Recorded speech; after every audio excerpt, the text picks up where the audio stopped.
Vous aspirez à plus. Plus de liberté, plus d'espace, plus de fluidité dans votre expansion, plus de prospérité, mais autrement. Ici, on ne cherche pas à faire plus, on cherche à créer mieux, à trouver un mouvement qui nourrit au lieu d'épuiser, un chemin où l'ambition ne s'oppose plus à la conscience. Bienvenue dans un nouvel épisode de Vérité.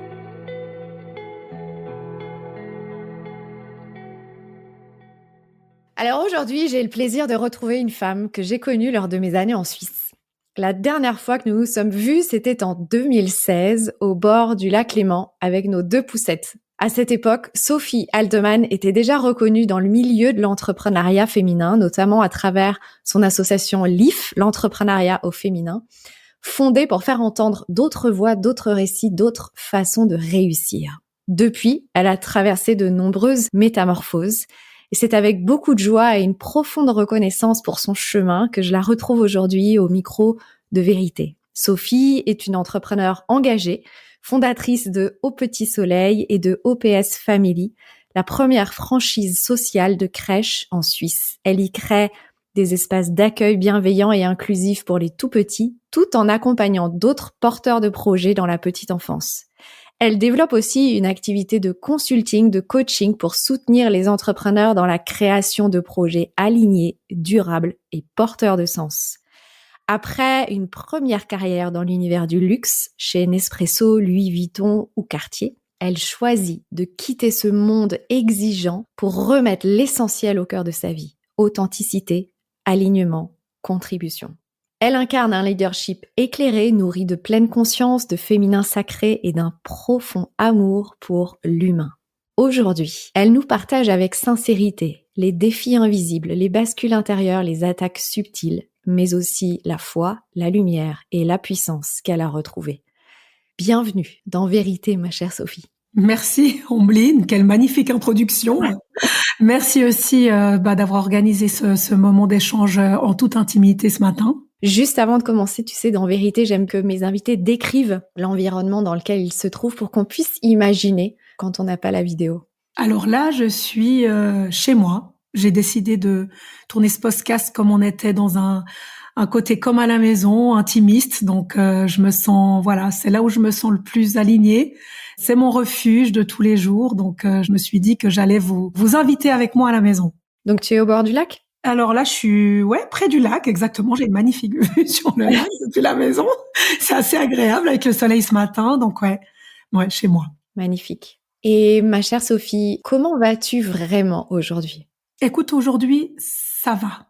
Ça va beaucoup mieux parce que j'ai fait une petite pause de 7 derniers mois là de guérison intérieure. J'ai pris du recul, je me suis recentrée sur ma famille et puis là, j'ai repris depuis juste un mois, un tout petit mois maintenant, mes activités, mais différemment. Cette période m'a permis de commencer en fait un chemin de transformation et ça me fait beaucoup de bien. Et puis, je suis ravie que notre conversation arrive à ce nouveau chapitre pour toi. Oui, nouvelle étape de ma vie. Et justement, à propos des étapes dont on voulait parler dans notre épisode, il y avait cette notion un peu de tout porter. Tu sais, entrepreneur, mère, femme consciente. Finalement, quand on porte tout, où est notre juste place ? Dans cet épisode, on voulait aborder cette notion de culpabilité invisible qui pèse sur les femmes engagées. Tu vois, cette culpabilité de vouloir réussir sans se sacrifier, d'assumer une vision dans un monde en crise, de ne pas contribuer assez face à cette urgence.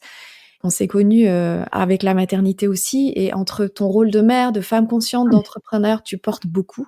Ouais. À quel moment t'es-tu sentie coupable de ne pas en faire assez pour les tiens, pour le monde, pour ta mission ? Qu'est-ce qui t'a aidé à transformer ça ? Alors écoute, c'est vrai que cette question de culpabilité, elle est assez présente aujourd'hui dans ma vie. Parce que pendant longtemps, en fait, j'ai beaucoup mélangé, confondu ces termes de se sentir coupable, être responsable et puis trouver sa juste place. Et pour moi, être responsable aujourd'hui, c'est reconnaître qu'on a un pouvoir. On peut faire des choix, quand c'est nécessaire, on peut réparer aussi. Mais c'est un pouvoir, tu vois, qui est avec le cœur. On n'est pas là pour plaire. Ça vient du cœur, c'est pas de l'ego pour moi. Par contre, se sentir coupable, c'est porter un poids qui nous appartient pas. C'est croire que c'est sa faute, tu vois. C'est pas faire une erreur, c'est croire qu'on est l'erreur. Et cette culpabilité-là, tu vois, elle est paralysante. Elle nous empêche d'avancer, elle nous maintient dans des rôles de déséquilibre, de victime, de sauveur. Et prendre sa juste place, en fait, pour moi, c'est tout le contraire de ça. Savoir l'humilité de pas tout contrôler. C'est savoir, tu sais, dire ça c'est à moi, ça m'appartient et ça m'appartient pas, tu vois. C'est rester fidèle à qui on est, même quand ça dérange. Et moi, ma justesse, en fait, je l'ai trouvée en me demandant non pas qu'est-ce qu'on attend de moi, mais qu'est-ce qui est juste et vrai pour moi. Et je dis souvent que la culpabilité, c'est comme un poison silencieux chez les leaders et surtout chez les femmes, tu vois. Et ça, c'est vrai que j'en ai eu conscience, pas dans les livres ou pas dans les séminaires de développement personnel, mais vraiment en puisant dans mes propres blessures, finalement, tu vois. Parce que moi, j'ai porté cette culpabilité comme une seconde peau. C'est des moments où j'avais la sensation de réussir à l'extérieur, mais de m'effondrer à l'intérieur, en fait. Et je me disais, mais culpabilité d'être, comme tu le disais, une maman qui travaille trop, culpabilité de dire non, culpabilité d'avoir de l'ambition et puis de rêver plus grand. Et je me suis rendu compte que ce point, en fait, je l'avais pas choisi. Je pense qu'il a été transmis par ma lignée, par la société, par toutes ces injonctions invisibles, en fait, qu'on porte, qu'on est une femme, une mère et une leader. Et je me suis aussi rendu compte qu'autour de moi, j'étais pas la seule. J'étais pas seule parce que finalement, ce poison de la culpabilité, c'est quand même le poison préféré du patriarcat, tu vois. En tant que femme, on est censé se contenter de ce qui est déjà là. Mais c'est ça. En fait, c'est le fait de croire que c'est sa faute. Donc, du coup, on s'adapte. On compense, on se plie, on se tait. Et en fait, cette culpabilité-là, ce poison, il est partout, quoi. Il est silencieux, il se glisse dans les je fais de mon mieux, dans les je suis fatiguée, mais c'est normal. Un jour, on ouvre les yeux, puis en fait, on se rend compte que c'est pas normal et qu'en fait, c'est pas sain. Donc du coup, ça nous empêche d'être qui on est vraiment. On est censé se contenter d'eux, mais d'un autre côté, il y a énormément de responsabilité qui est mise sur nos épaules. Et pas que sur nos épaules, d'ailleurs. La charge mentale, tu veux dire? Ouais, ça, on connaît, hein. Ça, c'est clair. Non.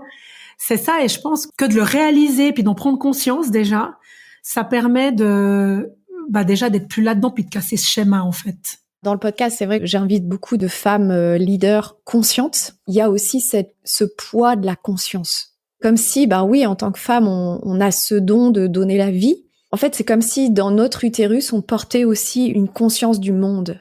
Ah, complètement. C'est exactement ça. Je pense que j'ai répété une phrase pendant très très longtemps. C'était la suivante. Si je le fais pas, personne le fera. Cette phrase, elle m'a menée loin. Elle m'a donné une force incroyable de résilience, d'endurance, de création, mais elle m'a aussi enfermée. Et je me suis retrouvée à porter des douleurs qui n'étaient pas les miennes. Les tensions des équipes, les angoisses des parents, les exigences finalement de la société, du système en fait. Et c'était comme si c'était à moi de sauver le monde. En fait, derrière cette posture, il y avait une croyance qui était profonde, que si je valais en fait pas grand-chose si j'étais pas indispensable. Et ça m'a fait tenir, hein, clairement. Et c'est aussi ça qui m'a fait tomber, par contre. Ça a été un moment de bascule, ce moment d'effondrement, je me rappelle, où j'étais un jour où je pleurais dans ma voiture, un énième jour où je portais le poids du monde, tu vois, sur mes épaules, le poids, la responsabilité, finalement, des autres. Et j'ai entendu cette petite voix à l'intérieur de moi qui m'a dit, mais en fait, tu peux plus continuer comme ça, quoi. C'est pas ça aimer, c'est pas ça servir. C'est là que j'ai compris que porter, c'est pas forcément aimer et que s'oublier, c'est pas non plus servir. Donc, ma mission, en fait, elle était pas de sauver tout le monde, mais de tenir debout, enraciné, pour pouvoir inspirer d'autres à se relever eux-mêmes, en fait. Je relève ce que tu as dit là parce que c'est très fort. La croyance de devoir être indispensable, en gros, pour avoir de la valeur. Oui. C'est très vicieux, en fait. C'est très vicieux parce que d'un côté, on a enlevé beaucoup de pouvoir aux femmes et d'un autre côté, on nous fait porter tellement de choses. Exactement. Et si tu veux, c'est pas évident, je trouve, dans un monde comme il est aujourd'hui, aussi on a voulu l'émancipation des femmes. Donc, de trouver finalement ce bel équilibre, et pour ça, je pense qu'il faut déconstruire des schémas pour essayer de reconstruire d'autres, mais ça prend beaucoup de temps. Et donc, toi, quand tu prends conscience de ça et que tu t'effondres à ce moment-là, qu'est-ce qui se passe après ? Après, j'ai plus peur, en fait, de prendre ma place. Et ça m'amène un peu sur cette thématique de briller, en fait. Ça va Ouais. avec, pour moi, prendre sa place et oser briller quelque part. T'as plus peur parce que t'as plus peur de perdre. Bah, j'ai plus peur de perdre, en fait. Et puis finalement, je me suis dit à un moment donné, je préfère aller à contre-courant qu'à contre-cœur. Je préfère être vivante que invisible. Parce que je pense qu'on a des belles choses à amener par la personne qu'on est. Et en fait, ouais, après, je te cache pas, j'ai fait beaucoup de développement personnel, beaucoup de Mhm. lectures. Pas pour monter en toute puissance, mais juste gagner en puissance, en fait. Trouver moi, simplement comme je suis, et puis simplement être, quoi, exister. Ce moment de rupture dont tu nous parles, c'est avant les petits soleils? Ouais. C'était avant et pendant, parce que je me posais beaucoup de questions. Tu sais, on porte quand même la responsabilité de se dire, tiens, je vais sauver finalement toutes ces familles, quoi, en créant une structure. Donc, on est quand même dans une dynamique sociale, mais quelque part, il y a ce moteur un petit peu qui nous porte, qui est pas forcément très juste, de responsabilité de porter tout pour les autres, hein, de se dire, il faut que je sois la bonne employeur, parce que finalement, je donne des emplois. Derrière les personnes qui travaillent pour moi, il y a des hommes et des femmes qui ont une responsabilité familiale. Donc, en fait, je portais tout ce poids, quoi.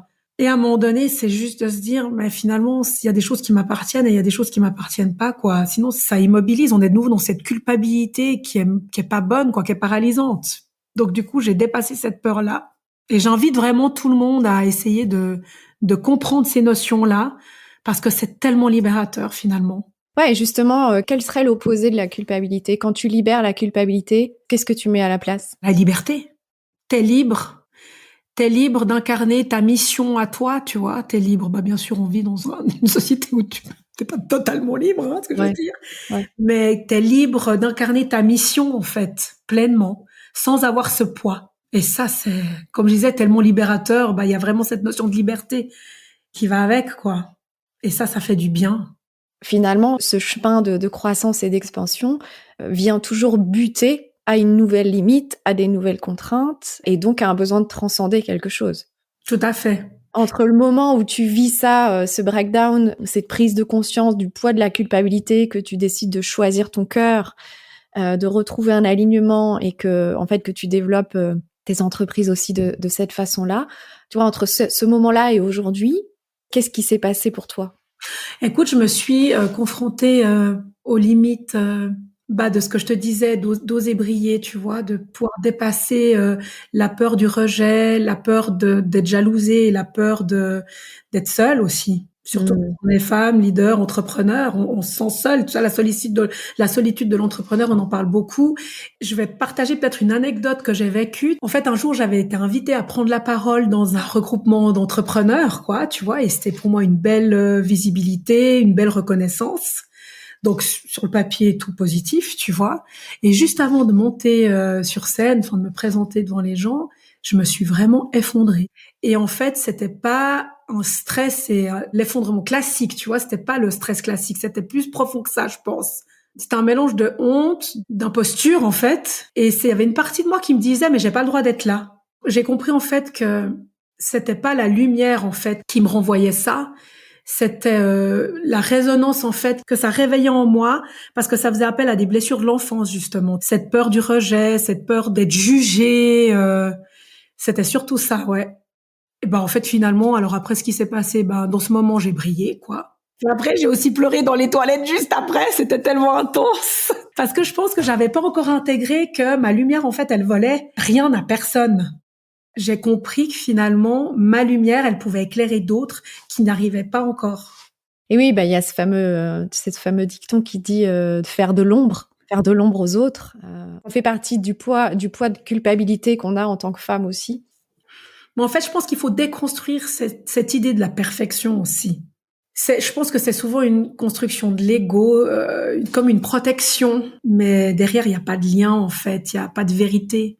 C'est ce que j'ai appris, moi.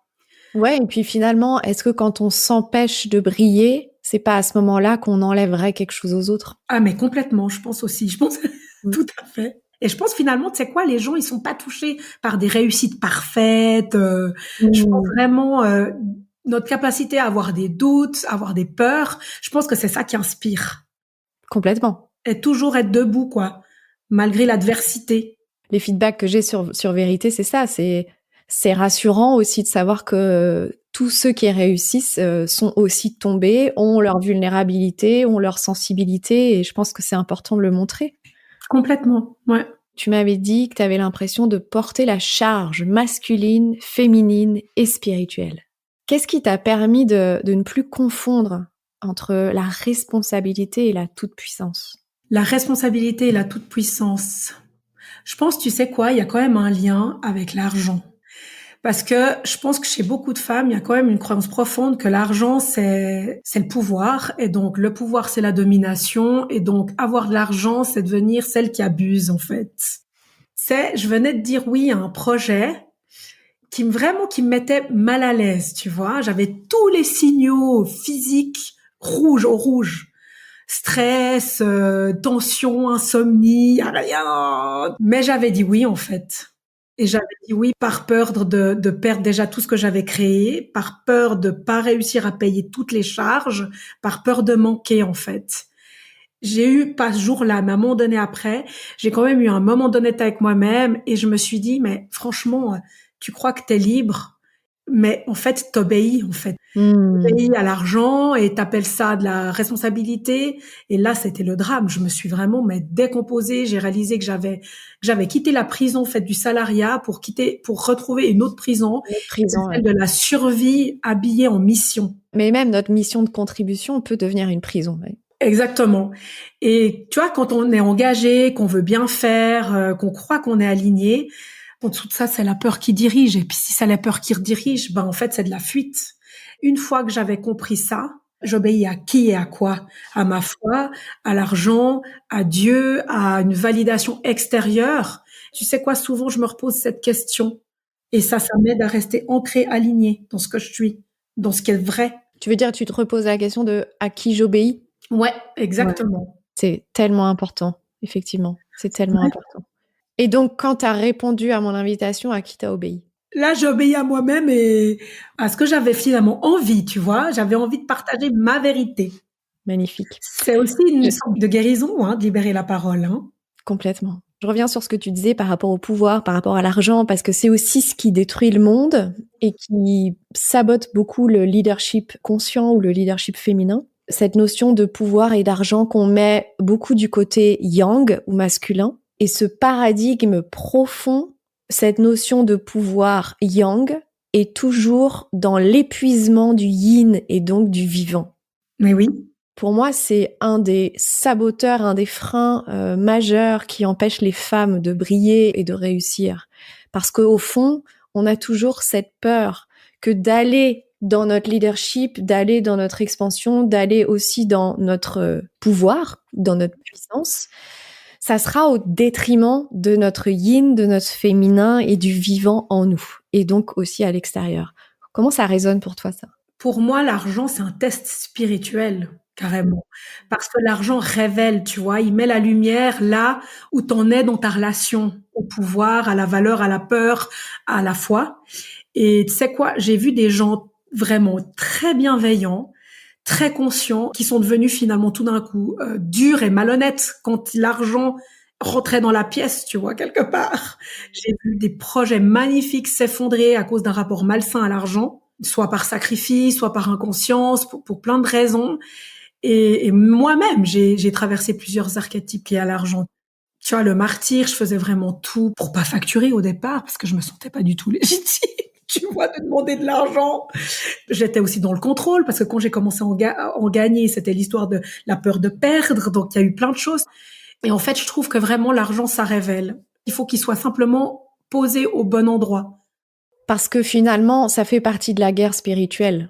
Tu disais tout à l'heure à qui j'obéis, est-ce que j'obéis à l'argent? Et dans l'entrepreneuriat, qui obéissent à l'argent. Beaucoup. Voilà. Et donc, effectivement, c'est Dieu ou l'argent. On a parlé de ça avec Audrey Destan dans la première saison du podcast. J'inviterai à écouter l'épisode si c'est pas déjà fait. Dieu ou l'argent. Je pense que c'est pas incompatible, en fait, tu vois. C'est Dieu, la foi, peu importe à ce qu'on croit. Mais je crois que du moment que tu places l'argent dans un système de mouvement, en fait, l'argent, c'est de l'énergie. On ne doit pas être au service de l'argent, mais l'argent doit être un moyen de faire des grandes choses, d'être au service de. Et je pense que l'argent, finalement, ça teste ton intégrité, en fait, à chaque étape. Parce que ça demande souvent, est-ce que tu choisis ta vérité ou la facilité, l'argent? Et c'est vraiment un test spirituel, moi, je pense. Dans mon livre Leadership spirituel, l'intégrité, c'est ma mission pour le coup. Mhm. Et l'argent et notre relation à l'argent, parce que c'est pas l'argent, c'est notre relation à l'argent, c'est ce qui crée une faille dans notre intégrité. Oser briller malgré l'ombre. Ouais, On voulait aborder ensemble donc ce que coûte d'incarner notre lumière. oui. Qu'est-ce qu'on perd, qu'est-ce qu'on gagne quand on choisit d'habiter pleinement sa vérité, même quand elle dérange. Donc évidemment, toute cette notion d'argent en fait partie. À qui j'obéis, c'est une question qu'on se pose effectivement. Toi-même, tu as vécu des attaques, parfois subtiles, parfois violentes, au moment où tu incarnais aussi encore plus ta lumière. Qu'est-ce que cette période a révélé que tu n'avais peut-être pas encore vu? Alors, ça a révélé que finalement, il fallait que j'aligne mon business à ma foi, tu vois. Ça m'a demandé, du coup, de renoncer à certaines collaborations, à des revenus rapides, à des modèles qui flattaient mon ego, mais tout ça, ça trahissait ma vérité, tu vois. Donc, j'ai dit non à des opportunités qui auraient pu me rendre plus visible, plus brillante, mais ça vibrait faux, quoi, en fait. Donc, ça va. Est-ce que tu aimerais nous partager un exemple concret de quelque chose auquel tu as dit non? Pouf, il y a plusieurs choses en fait ces derniers temps, simplement des propositions de partenariat. J'arrive pas, j'ai pas d'exemple sans que ça fasse écho directement à des personnes en Oui, particulier. bien sûr. Mais tu vois, c'est vraiment de renoncer à la logique du toujours plus pour choisir juste la voie du juste en fait, tu vois. Et ce que moi j'ai reçu en échange, contre toute attente, bah, c'est ma paix intérieure et je crois qu'elle a pas de prix. C'est clair. Tu vois, le silence dans le cœur, d'être juste bien, quoi. Et puis surtout la joie de me regarder en face tous les matins puis de me dire OK, je suis alignée avec moi, c'est tu vois, sans honte, sans rien. Et dans ton intégrité, justement. Ouais, c'est ça, c'est pas un chemin de facilité mais c'est un chemin de fidélité à soi, envers soi-même, je pense. Et puis du coup, bah aujourd'hui mon business, il est devenu comme un espace sacré, tu vois, alors qu'avant c'était vraiment plus faire de l'argent, la réussite, briller, c'était pas du tout de la même. Moi, j'ai vraiment vécu, je vis encore cette vraie transformation. Et mon business maintenant, c'est un lieu. Je rends visible ma foi à travers mes actes, mes offres, tout, mes choix. Avant, c'était beaucoup moins incarné, quand même. C'est un magnifique cadeau, ces attaques, parce que finalement, ça aurait pu aussi te renfermer.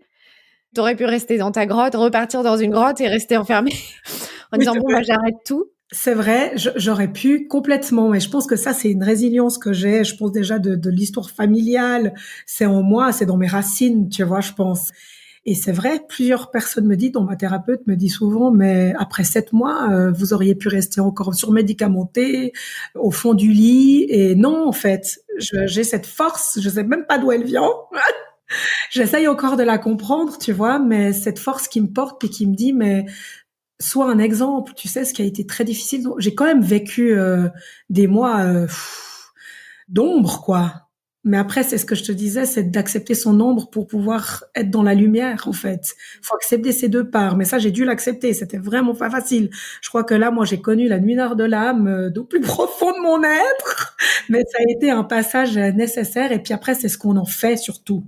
Puis j'ai réussi à en faire et j'ai envie, justement, maintenant en tout cas dans mon business et de ce que je suis tous les jours. Je crois que je l'ai toujours quelque part au fond été. C'est beaucoup plus facile d'assumer ce côté-là dans son entourage. On choisit ses amis, on attire les gens qui ont choisi de s'entourer. Finalement, on dit que nos amis, c'est la famille qu'on choisit. Il y a de ça, mais finalement, dans le business, c'est pas pareil, quoi. On a toujours ce masque sociétal et puis moi j'ai décidé depuis quelques années de l'enlever. Je pensais l'avoir enlevé, en fait je l'avais pas vraiment enlevé. Puis il a fallu cette rupture professionnelle de collaboration violente. Et vraiment je sortais plus de chez moi. Hein. J'en avais des angoisses, je dormais plus. Et en fait c'est là où finalement avec le recul maintenant, tu me diras peu de recul parce que 7 mois c'est pas long, mais j'ai réussi à en faire quelque chose et en faire une force et puis d'être dans ma vraie lumière en fait. Je pense avoir un bon départ dans la vie déjà, c'est hyper important et c'est maintenant que j'ai des enfants que je me rends compte tout ce qu'on peut leur semer comme graines de positif ou de négatif pour plus tard. Et moi, tu vois, j'avais pas, si tu veux, petite, j'ai pas eu moi ce poids de déranger c'est un peu dans le carcan de la société de dire, ah, moi, je veux pas déranger, se faire tout petit, comme je te le disais avant, très patriarcal. Mais du coup, moi, j'ai pas eu ça parce que j'ai eu la grande chance d'être élevée par mes grands-parents. Ma maman, mais une famille portée par des femmes. Et puis, ma maman, elle m'a eu très, très jeune, quand elle avait 17 ans. Donc, j'étais quelque part dans ce foyer atypique, la quatrième enfant de mes grands-parents, hein, qui avaient adopté à l'époque, via Terre des Hommes, des enfants d'origine diverses et multiples. Ma tante de Tunisie, mon oncle du Vietnam, puis ma maman née pendant la guerre du Vietnam, d'un soldat afro-américain puis d'une mère vietnamienne. Donc moi, j'arrivais à compléter cette magnifique famille, joyeuse famille Benetton, tu vois. Et puis, ma grand-maman, elle m'a transmis ça, je pense. C'est déjà cette répartie, cette ouverture, cette tolérance. Parce que tu sais, quand c'était des premiers quand même, des bourgeois de Puy, ils habitaient à Puy à l'époque, et puis, on ne voyait pas d'enfants de couleur, tu vois. Donc, on leur demandait, mais comment vous avez fait pour avoir des enfants comme ça? Un peu de dégoût, d'étonnement. Puis, ma grand-maman a toujours répondu, on a éteint la lumière. Oh, c'est beau. Tu vois? Ouais. Et du coup, quand moi, je me rappelle, j'avais 5 ans, je voyageais beaucoup avec eux en vacances. À l'époque, c'était déjà des grands-parents, donc ils avaient déjà leur confort quand on voyageait. Donc, on s'est retrouvés à un moment donné, je me rappelle, je dois avoir 5 ans. Je me retrouvais dans un de ces restaurants guindés, avec, comme dans Pretty Woman, avec 5 fourchettes, 5 couteaux, dans ce grand fauteuil feutré, avec un serveur par table. Puis, bien sûr, avec des grands-parents, des cheveux blancs, j'étais dans cette salle de restaurant, la seule, tu vois, enfant de couleur. Et donc, ça surprenait. Et puis, j'ai senti le poids des regards. Déjà si petite à 5 ans, dans mon gros fauteuil, je me disais, mais pourquoi ces gens me regardent? Et ça m'a vraiment dérangée. Je crois que c'est la seule fois de ma vie à 5 ans où j'ai senti, à plus du tout, parce que je me suis penchée vers ma grand-mère dans ce grand fauteuil, puis je lui ai dit, grand-maman, mais pourquoi ils me regardent? Et elle m'a répondu, parce que t'es la plus belle. Et en fait, j'ai grandi avec cette idée qu'en fait, je dérangeais pas, j'étais juste déjà à ma place. Et en fait, c'est le plus beau cadeau qu'elle a pu me faire dans toute ma vie, je crois. Bien sûr, puis en fait, c'est juste une phrase et tu vois l'impact que ça a. L'impact. Ouais. Et je suis consciente qu'une phrase peut avoir beaucoup d'impact, donc j'essaye de faire au mieux. Moi, je fais toujours au mieux parce que qu'on a des enfants, hein, parfois. On se laisse emporter et tout, mais ça, c'est toujours quelque chose qui me guide dans ma façon de les éduquer, de leur apprendre et de les porter par la vie. C'est aussi la preuve par l'exemple, tu vois, de pas toujours mettre des mots sur des concepts qui ont pas beaucoup de sens pour eux, surtout qu'ils sont petits, encore les miens. Ils ont là cette année 9 et 7. Donc c'est plutôt de d'être une maman, de leur montrer que je peux être une maman entrepreneur qui active, passionnée par ce que j'entreprends, mais aussi qui a du temps de qualité pour eux, quoi. T'avais pas porté ça, petite fille, de la peur de déranger, Ouais. de par ces phrases que ta grand-mère avait pu t'exprimer. Qu'est-ce que cette période des 7 mois a pu révéler d'autre? Ça a révélé quand même qu'en fait, ce qu'on peut renvoyer comme lumière ou cette sensation de déranger, c'est souvent révéler une vérité que d'autres n'osent pas encore regarder. Donc en fait, ça m'appartenait pas. J'ai appris pendant cette période que j'avais plus besoin de plaire à tout le monde, tu vois, que je préférais être clivante mais vivante, plutôt visible que lisse, quoi, tu vois. Et que j'avais plus cette peur du jugement. En fait, j'ai pu finalement enlever beaucoup de peur. Quand on n'a plus peur, on existe, on a tout le moteur pour avancer, quoi. En fait, moi, j'ai lu ce livre, tu sais, Les 5 blessures qui empêchent d'être heureux. Ça m'a quand même beaucoup aidé, beaucoup appris, parce que finalement, on vit, on est toujours dans une de ces blessures. Et une fois que tu les enlèves une à une, et c'est ce que j'ai fait, moi, comme travail durant ces 7 mois, bon, même plus, hein. Ça fait un petit moment que je travaille sur moi, que je me pose beaucoup de questions sur quelle est ma place aussi, ma mission dans ce monde, quoi, parce que finalement, c'est qu'un passage. Mm-hmm. J'ai réussi à guérir chacune de ces blessures. Après, bien sûr, ça revient, on est humain. Oui, Hein. ça revient. Ça revient, mais déjà d'en être conscient et puis de chaque fois l'identifier et puis de se dire, wow, eh ben voilà, on continue d'avancer. Mais je crois que c'est ça la vie finalement. Exactement. Puis plus on va dans notre lumière, plus on va aussi dans notre ombre, plus on déploie notre puissance, plus ce qu'on reçoit comme attaque, comme frein, comme toute chose qui peut nous empêcher d'avancer est puissant aussi. Complètement. C'est ça, c'est d'incarner sa puissance et pas sa toute puissance. Là, on retombe, tu vois, dans l'ego. Ouais. Mais c'est une quête, hein. Ça peut être l'histoire de toute une vie, en fait, hein. Je pense. Et c'est cette redéfinition de la puissance à partir de l'intégrité qui est pour moi le socle fondamental. J'aimerais bien qu'on termine cet épisode sur cette thématique argent ou Dieu. Parce que c'est aussi complètement lié à ces 7 mois que tu as vécu, qui t'ont reconnecté à ta foi, qui ont fait de ton entreprise ou tes entreprises un espace sacré. Pour que les auditeurs comprennent aussi un petit peu plus ce que c'est, parce que je sais que toi et moi, on est pleinement alignés sur ça. Pour moi, une entreprise est un espace sacré avant tout. Pour moi, une entreprise a une mission sacrée, par défaut. Mais en gros, toi, qu'est-ce que ça a changé dans ta posture de dirigeante de percevoir ton entreprise de cette façon, de remettre la foi au cœur de ton entreprise, au cœur de ton leadership? Qu'est-ce que ça a changé? La conséquence, c'était d'arrêter de se sacrifier, en fait, aussi. J'ai arrêté de me sacrifier, de vouloir toujours courir partout, en fait, tu vois, d'être toujours au top dans tout. De vouloir être la meilleure maman, de vouloir être la meilleure femme, la meilleure épouse, la meilleure fille, la meilleure sœur, la meilleure amie. Je crois qu'en fait, ça m'a appris à ralentir, à prendre du recul. Après moi, ça fait aussi plus de 10 ans que je fais de la méditation et tous les jours 30 minutes parce que ça m'aide justement à prendre ce recul et me dépolluer, si tu veux, de tout ce que j'ai emmagasiné dans ma journée des autres. Et moi, typiquement, je suis assez sensible à ça. Et du coup, je vais pas du tout dans des festivals ou de tous ces bains de foule. En fait, je ressens ce poids, ces schémas limitants qu'ont les autres. Et je trouve que ça se dépeint tellement sur nous. Est-ce que c'est aussi d'accepter de choisir ton environnement, de choisir tes relations? C'est une forme d'écologie aussi envers toi? Ah bah oui, d'économie d'énergie. Enfin, ça me demande beaucoup d'énergie. Et puis finalement, moi, je suis une fausse extravertie. Les gens, ils pensent que parce qu'ils me voient partout, parce que je suis visible, parce que je suis sympa, ouverte, que je me ressource en étant avec les autres. Mais en fait, pas du tout. Moi, quand je me ressource seule, tu sais, les longues balades en forêt, mais seule. Ça veut dire sans enfant, sans mari, seule, avec moi. Comment ça, tu te ressources pas avec tes enfants? Oh là là.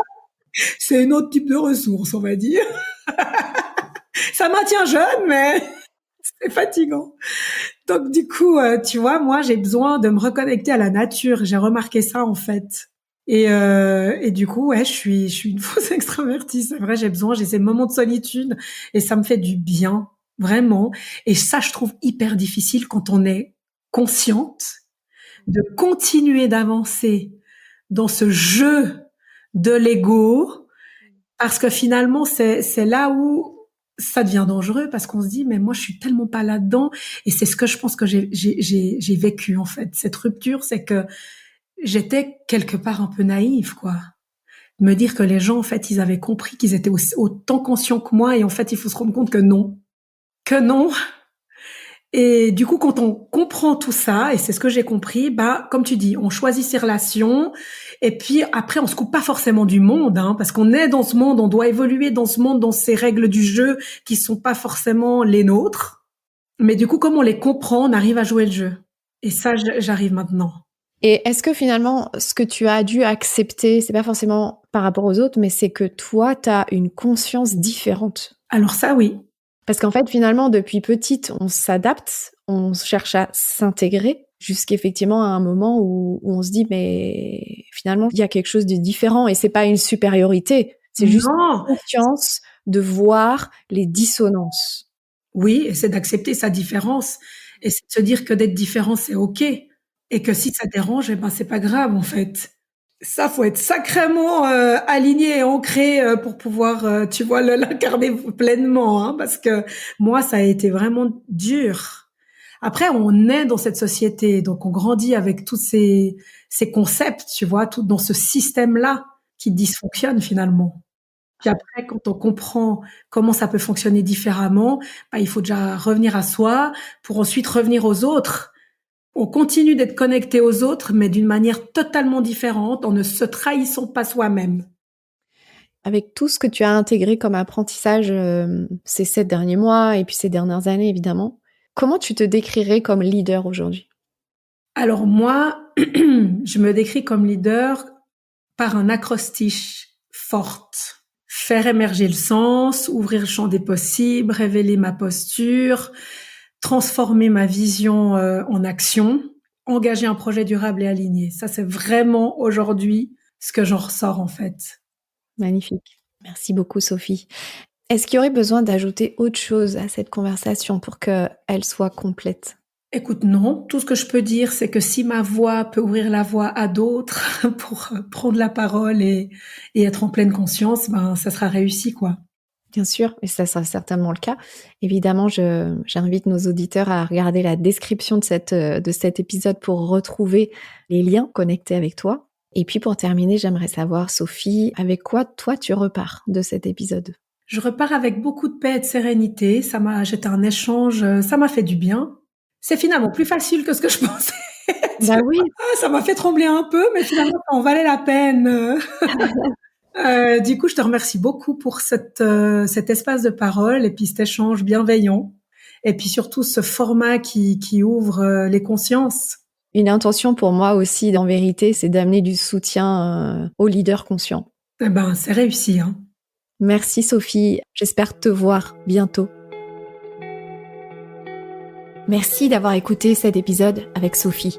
Si comme moi vous avez été touché par la sincérité de son chemin, la force tranquille de sa foi, son regard lucide aussi sur les pièges invisibles du leadership, je vous invite à prolonger cette écoute avec d'autres épisodes en résonance. Par exemple, l'épisode 33 avec Coco Braque de la Perrière, pour explorer la puissance du leadership féminin, spirituel et incarné, entre foi, intégrité et sororité.